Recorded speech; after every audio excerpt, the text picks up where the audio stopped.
Shalom Alaikum. This channel is entitled Islam versus Christianity versus Judaism. I am Nicholas Mansfield, and this is number 2 in a prelude to my gospel lectures, and this is intended to be a short lecture. The topic is an issue regarding Judaism and Christianity, and if we go back approximately 3 years ago, I think, I had a work colleague who was a Jewish fellow of Indian extract and other things too.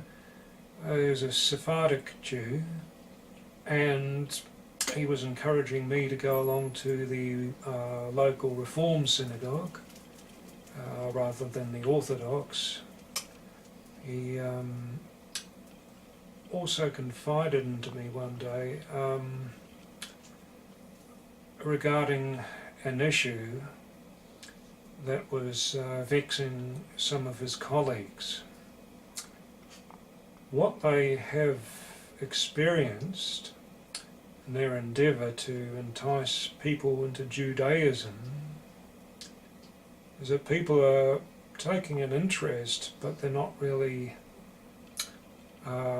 sticking to it, adhering. I think that was his general principle, and that is the secret that you probably won't hear online and so forth. It's the secret of contemporary Judaism. They acknowledge and realize from their Bible, the Tanakh, that it is their mission to be a light to the world, to the nations of this world, and it stems from a passage in the prophet Zechariah in his chapter 8 verse 23. I'll read you a translation of the Hebrew. This says, Yehovah Sabaoth, in the days in which 10 lesser men from all the tongues of the nations are to take hold on the lip of he who is a Jew, unto saying, We shall go with thee, for we have heard that God is with you. It's in reference to the previous couple of chapters.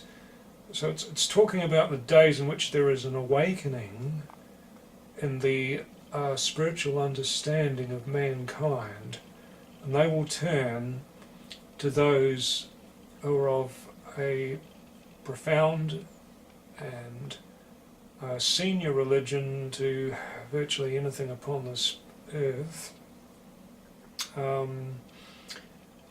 It's a religion that dates back to, the earliest prophet being Noah, and before him to the prophet of the first age being Adam. So this is basically a religion of antiquity. So is the Samaritan religion, of course, but the Samaritans being of mixed descent, it is really Judaism, which is perhaps the most, or should be considered the most senior religion on earth, and that has a lot of weight. Now they realise that their mission is to be a light to the nations, so they're spreading what they know from their orthodox and other perspectives. Judaism is a diverse genre. So that is their little secret, is that they're trying to fulfill this mission, but the mission is not quite going as they envisaged it would go. Now, what the Christians do not know, many things, but what the Christians do not know is that there was a verse in another gospel which was declared heretical, called the Gospel of Thomas, and this is the counter to Zechariah 8:23, and I don't think many people know this verse at all. I'll read this verse from translation, the Coptic transliteration. Yeshua said this, Yeshua being JC, Yeshua ben Miriam, otherwise known as the Christ or the Messiah. He said this, the man heavy with days, he shall hasten to ask a wee child, 7 days old, about the place of life, so he will live.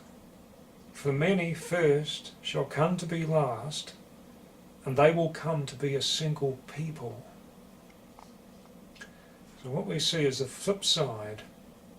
We're seeing a contest between two tribes, between the northern tribe of old Israel, which was scattered in a dispersion of exile long before the fall of Yehuda, the southern kingdom, which incorporated Levites and Benjamin and some other remnants of Israel.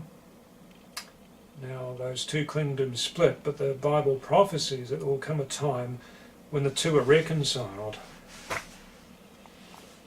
And the perspective of many in Christianity and Islam and Judaism is that these are the latter days and that the time is coming near, fulfillment of many prophecies.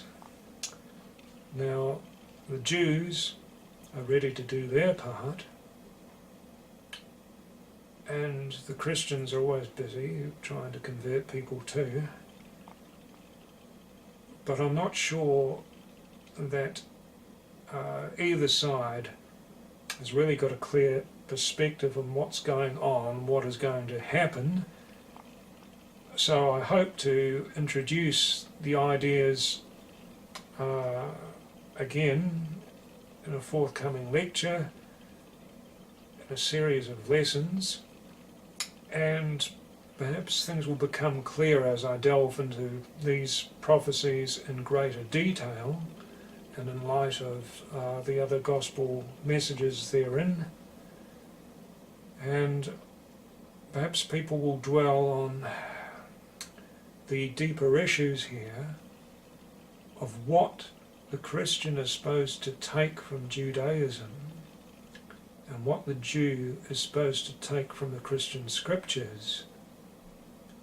From my own studies, I would say that both parties have a lot to learn, even if they do not accept the other party. They have a lot to learn and take note of when challenged in regard to their own interpretation of the scriptures. I'll leave these words with you in the name of our Creator God. Amen. Shalom Aleichem. Good evening to you all.